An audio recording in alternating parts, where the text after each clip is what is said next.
Hey guys, welcome to the video. आज की इस वीडियो में हम क्रिएट करेंगे ECS क्लस्टर और इसके साथ एक टास्क डेफिनेशन क्रिएट करेंगे जिसमें हम Nginx की डॉकर इमेज का यूज़ करेंगे। Nginx की डॉकर इमेज जब ECS पे रन होगी तो कुछ ऐसा आउटपुट दिखेगा जिसमें इंस्टेंस का IP एड्रेस लिस्ट होगा। फिलहाल ये आउटपुट लोकल मशीन का है। लोकल मशीन पे डॉकर कंटेनर रन हो रहा है जो कि लोकल होस्ट के 85 पोर्ट के साथ मैप्ड है, तो ये आउटपुट वहाँ से दिख रहा है। फर्दर जो हम टास्क डेफिनेशन क्रिएट करेंगे उसके रेफरेंस के थ्रू ECS सर्विस क्रिएट करेंगे क्लस्टर के अंदर, और ECS सर्विस के थ्रू एक certain number of tasks run होंगे। तो चलिए स्टार्ट करते हैं।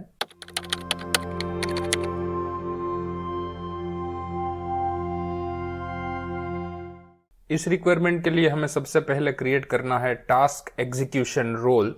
तो इसके लिए चले जाते हैं IAM के कंसोल में और यहाँ पे रोल में जाके ECS यानी कि इलास्टिक कंटेनर सर्विसेज के लिए एक रोल क्रिएट कर लेते हैं। क्रिएट रोल, और यहाँ से सिलेक्ट कर लेते हैं सर्विस का नाम जो कि है इलास्टिक कंटेनर सर्विस, और यहाँ से नेक्स्ट में चले जाते हैं। यहाँ से हमें सिलेक्ट करना है सर्विस टास्क और नेक्स्ट, और यहाँ से टास्क एग्जीक्यूशन रिलेटेड जो पॉलिसी है रोल की वो फिक्स पॉलिसी है, तो वो यहाँ से हमें सिलेक्ट कर लेनी है और नेक्स्ट, और इसका नाम देते हैं ECS टास्क एग्जीक्यूशन रोल और इसको सेव कर देते हैं। ओके, अभी हमारा ये रोल है वो क्रिएट हो चुका है। तो अभी हमें नेक्स्ट क्रिएट करना है ECS क्लस्टर। तो इसके लिए चले जाते हैं ECS के कंसोल में। अगेन यहाँ से जाके ECS सर्विस को चूज कर लेते हैं। यहाँ पे अगर नहीं है तो यहाँ से सर्च करके भी जा सकते हैं elastic container services, elastic container service, और यहाँ से क्लस्टर में चले जाते हैं। और यहाँ पे सबसे पहले हमें क्रिएट करना है ECS का क्लस्टर। तो इसके लिए क्रिएट क्लस्टर बटन पे क्लिक कर लेते हैं और यहाँ पे कुछ नाम दे देते हैं क्लस्टर का, लेट्स से सैंपल क्लस्टर। और यहाँ पे इंफ्रास्ट्रक्चर में यहाँ पे हम EC2 इंस्टेंस को सिलेक्ट करेंगे। हम फारगेट को भी सिलेक्ट कर सकते हैं, लेकिन फिलहाल के लिए EC2 इंस्टेंस पे प्रोविजन करते हैं पूरा इंफ्रास्ट्रक्चर। और यहाँ पे ऑन डिमांड, और यहाँ पे ऑपरेटिंग सिस्टम जो कि हम चूज़ करेंगे Amazon Linux 2, और इंस्टेंस टाइप जो कि हम कुछ भी अपनी कैपेसिटी के हिसाब से रख सकते हैं, लेट्स से T3A मीडियम, जिस पे हमारे कंटेनर रन हो सके। और कैपेसिटी के हमें मिनिमम कितने इंस्टेंस EC2 इंस्टेंस रन करने हैं, तो मिनिमम रखते हैं 1 और मैक्सिमम 2। और यहाँ पे अगर हमें SSH करना है तो यहाँ पे हम SSH की कोई PAM फाइल है वो भी यहाँ पे स्पेसिफाई कर सकते हैं, लेकिन फिलहाल हमें यहाँ पे कोई SSH करने की रिक्वायरमेंट नहीं है, तो ये डिफ़ॉल्ट रहने देते हैं। और वॉल्यूम, मिनिमम वॉल्यूम 30 GB है, तो हम 30 GB कंसिडर करके नेक्स्ट ऑप्शन देखते हैं। और VPC सबनेट्स ये सब कुछ सेटिंग डिफ़ॉल्ट रहने देते हैं। और यहाँ पे न्यू सिक्योरिटी ग्रुप क्रिएट कर लेते हैं, लेट्स से सैंपल क्लस्टर, और इसमें HTTP का जो पोर्ट है 80 नंबर का वो ओपन रख देते हैं क्योंकि हम Nginx इस पे रन करने वाले हैं। तो यहाँ पे एनीवेयर के लिए ओपन कर लेते हैं, और यहाँ पे ऑटो असाइन पब्लिक IP भी फिलहाल के लिए ऑन रख लेते हैं, और बाकी ऑप्शन डिफ़ॉल्ट रख के क्लस्टर को क्रिएट कर लेते हैं। तो अभी ये जो हमारा क्लस्टर है वो क्लाउड फॉर्मेशन के थ्रू क्रिएट होने लग रहा है। यहाँ पे हम क्लाउड फॉर्मेशन का स्टेट भी इस बटन पे जाके चेक कर सकते हैं कि ये इवेंचुअली क्या क्या रिसोर्सेज है वो क्रिएट कर रहा है, वो यहाँ पे हम देख सकते हैं। तो सिक्योरिटी ग्रुप और क्लस्टर है उसको क्रिएट कर रहा है, और let's wait for few minutes.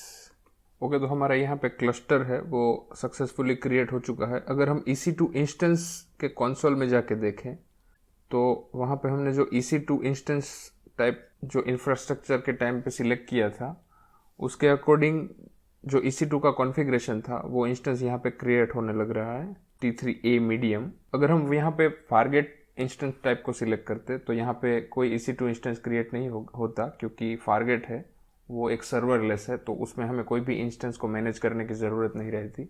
फिलहाल ये जो हमारा T3A मीडियम इंस्टेंस है जो कि क्लस्टर के साथ कनेक्टेड है, हमारे ECS क्लस्टर के साथ, वो क्रिएट होने लग रहा है और इनिशियलाइजिंग स्टेट में है। तो जैसे ही यहाँ पे चेक्स पास होके ये पूरा रनिंग और रेडी स्टेट में आता है, हम उसके बाद क्रिएट करेंगे टास्क डेफिनेशन। तो यहाँ पे हमारा EC2 इंस्टेंस है वो रनिंग स्टेट में और 2x2 चेक्स पास हो चुके हैं। तो अब हम चले जाते हैं वापस क्लस्टर के कंसोल में और यहाँ पे क्रिएट कर लेते हैं एक टास्क डेफिनेशन जिसमें हम डॉकर की इमेज और ये सब कॉन्फ़िगरेशन स्पेसिफाई करेंगे। तो यहाँ से क्रिएट न्यू टास्क डेफिनेशन और लेट्स से सैम्पल nginx, और यहाँ पे भी हमें चूज़ करना है EC2 लॉन्च टाइप और फारगेट को डिसेलेक्ट कर लेते हैं। और यहाँ पे CPU है वो 0.5 vCPU रख लेते हैं और यहाँ पे मेमोरी रख लेते हैं 1 GB। और यहाँ पे टास्क एग्जीक्यूशन रोल जो कि हमने क्रिएट किया था वो यहाँ पे डिफ़ॉल्ट सिलेक्ट होकर आ चुका है, तो हमें कुछ भी करने की ज़रूरत नहीं है। और कंटेनर यहाँ पे हमें स्पेसिफाई करना है जो कि है nginx और उसकी इमेज का URI। तो हमें ये URI है nginx demo/hello, ये URI हमें यहाँ पे स्पेसिफाई करना है। और बाय डिफ़ॉल्ट ये जो इमेज है वो डॉकर हब से पुल करेगा। हम अगर ECR में से इमेज लेना चाहें तो हमें ECR की जो इमेज का URI है वो यहाँ पे हमें स्पेसिफाई करना रहेगा, लेकिन फिलहाल हम डॉकर हब से इमेज ले रहे हैं तो हमें सिर्फ ये nginx demo/hello स्पेसिफाई करना है और वो ऑटोमेटिकली वहाँ से इमेज को पुल कर लेगा कंटेनर को रन करने के लिए। और कंटेनर का पोर्ट है वो 80, तो यहाँ पे कुछ भी चेंज करने की ज़रूरत नहीं है क्योंकि nginx का पोर्ट भी 80 ही है। और यहाँ पे CPU अगेन 0.5 और 1। और नेक्स्ट चले जाते हैं स्टोरेज में। हमें यहाँ पे फ़िलहाल कुछ मैप करने की ज़रूरत नहीं है, ये कोई नेक्स्ट वीडियो में देखेंगे कि स्टोरेज का यूज़ कैसे होता है। और मॉनिटरिंग में हमें यहाँ पे मैट्रिक कलेक्शन, अगर हमें क्लाउड वॉच में कुछ भी लॉग्स चाहिए, अगर कंटेनर रन नहीं हो रहा है और हमें लॉग्स चेक करने हैं तो इसका प्रोविज़न हम यहाँ से कर सकते हैं। और ये टास्क डेफिनेशन को क्रिएट कर लेते हैं। तो यहाँ पे हमारी टास्क डेफिनेशन है वो क्रिएट हो चुकी है। अब हमें क्रिएट करना है सर्विस को जो कि क्रिएट होगी क्लस्टर के अंदर। तो इसके लिए वापस चले जाते हैं क्लस्टर में और क्लस्टर को सिलेक्ट कर लेते हैं और यहाँ पे सर्विस को क्रिएट करेंगे। और सर्विस है वो फर्दर टास्क को क्रिएट करेगी। हम डायरेक्टली टास्क भी क्रिएट कर सकते हैं, लेकिन सर्विस है वो टास्क का मॉनिटरिंग करती है और वो एक स्पेसिफिक अमाउंट ऑफ टास्क है उसको मेक श्योर करती है कि वो उतने टास्क है वो रन होते रहें। तो इसके लिए हम क्रिएट कर लेते हैं सर्विस को और यहाँ पे ये सब कुछ डिफ़ॉल्ट रहेगा और यहाँ पे सर्विस और यहाँ पे हमें सिलेक्ट करनी है टास्क डेफिनेशन जो कि हमने थोड़ी देर पहले क्रिएट की सैम्पल nginx और उसका रिवीजन 1 क्योंकि हमने पहली बार ही क्रिएट की है। अगर हम फर्दर डेफिनेशन क्रिएट करते हैं तो यहाँ पे 1 2 3 ऐसा रिवीजन क्रिएट होगा, तो उसमें से हमें कोई रिवीजन चूज़ करना है। और यहाँ पे सर्विस का नाम तो let's say sample nginx specify कर देते हैं, सैम्पल nginx। और हमें कितने टास्क रन करने हैं तो लेट्स से 2 कंटेनर रन होने चाहिए 2 टास्क के फॉर्म में। तो यहाँ पे 2 सिलेक्ट कर लेते हैं और नेक्स्ट नेटवर्किंग में चले जाते हैं और यहाँ पे पब्लिक के अलावा जितने भी सबनेट है उसको रिमूव कर देते हैं फ़िलहाल के लिए। और यहाँ पे एक नया सिक्योरिटी ग्रुप क्रिएट कर लेते हैं, लेट्स से सैम्पल nginx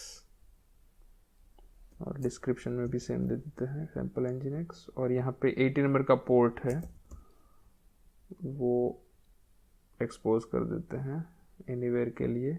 इसकी कोई रिक्वायरमेंट नहीं है लेकिन फ़िलहाल चेक करने के लिए इसको एक्सपोज कर देते हैं क्योंकि ये एनीवे लोड बैलेंसर के थ्रू पब्लिकली एक्सपोज होगा। तो यहाँ पे 80 नंबर का पोर्ट है उसकी कोई ज़रूरत नहीं रहेगी। और यहाँ पे लोड बैलेंसिंग में हमें क्रिएट करना है लोड बैलेंसर, क्योंकि हम EC2 इंस्टेंस टाइप इंफ्रास्ट्रक्चर को अगर क्रिएट करते हैं तो जो पब्लिक IP मिलेगा वो लोड बैलेंसर के थ्रू ही मिलेगा। तो यहाँ पे हमें लोड बैलेंसर क्रिएट करना है। अगर हम फारगेट के थ्रू क्रिएट करेंगे तो लोड बैलेंसर है वो कंपलसरी नहीं है। तो यहाँ पे एप्लीकेशन लोड बैलेंसर को क्रिएट कर लेते हैं और लेट्स से लोड बैलेंसर का भी नाम सेम दे देते हैं, लेट्स से सैंपल nginx। और लोड बैलेंसर के साथ जो टारगेट ग्रुप क्रिएट होता है उसका भी सेम नाम रख देते हैं, सैंपल nginx। और बाकी सब कुछ डिफ़ॉल्ट रहने देते हैं और सर्विस को क्रिएट कर लेते हैं। तो यहाँ पे हमारी सर्विस भी क्लाउड फॉर्मेशन के थ्रू क्रिएट होने लग रही है। तो यहाँ पे जाके हम ट्रैक रख सकते हैं।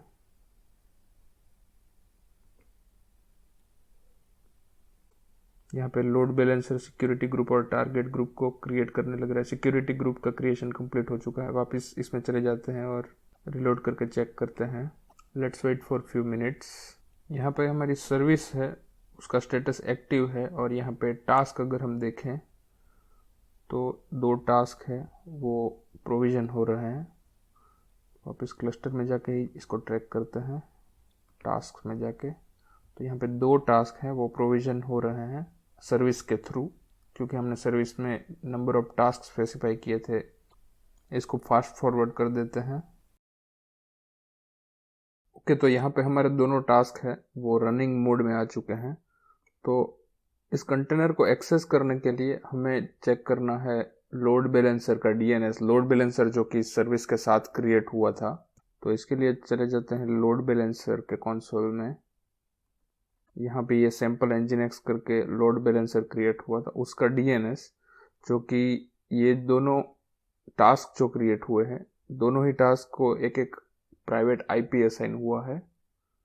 और ये जो लोड बैलेंसर है वो बेसिकली ये 2 आईपी है उनको पॉइंट आउट करता है और इन दोनों आईपी पे लोड को।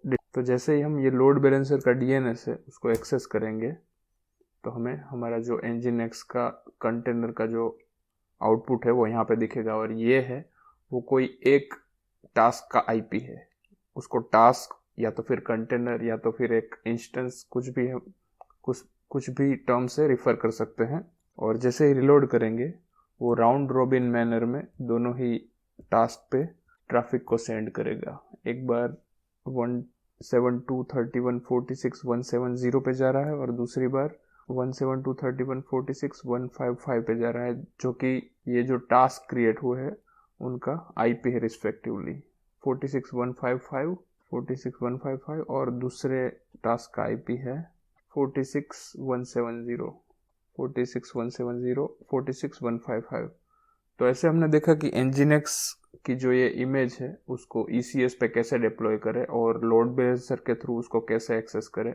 अगर यहाँ पे हम 3 टास्क है वो स्पेसिफाई करेंगे तो तीसरा टास्क क्रिएट होगा और लोड बैलेंसर है वो तीनों ही कंटेनर के ऊपर एक के बाद एक पे ट्रैफिक को सेंड करेगा। तो आई होप कि ये वीडियो ओवरऑल आपको इन्फॉर्मेटिव लगा होगा। तो मिलते हैं नेक्स्ट कोई ECS रिलेटेड वीडियो में। Till then have a nice time.